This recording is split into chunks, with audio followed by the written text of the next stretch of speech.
اعوذ باللہ من الشیطان الرجیم، بسم اللہ الرحمن الرحیم۔ خطبہ نمبر 57۔ یہ امیر کائنات علی ابن ابی طالب علیہ السلام نے معاویہ کے بارے میں بیان کیا۔ اپنے اصحاب سے فرمایا، میرے بعد جلد ہی تم پر ایک ایسا شخص مسلط ہوگا جس کا حلق کشیدہ اور پیٹ بڑا ہوگا، جو پائے گا نگل جائے گا اور جو نہ پائے گا اسے ڈھونڈ لگی رہے گی۔ بہتر تو یہ ہے کہ تم اسے قتل کر ڈالنا، لیکن یہ معلوم ہے کہ تم اسے قتل ہرگز نہ کرو گے۔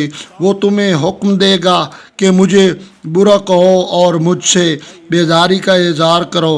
جہاں تک برا کہنے کا تعلق ہے، مجھے برا کہہ لینا، اس لیے کہ یہ میرے لیے پاکیزگی کا سبب اور تمہارے لیے دشمنوں سے نجات پانے کا باعث ہے، لیکن دل سے بیداری اختیار نہ کرنا، اس لیے کہ میں دین فطرت پر پیدا ہوا ہوں اور ایمان و ہجرت میں سابق ہوں۔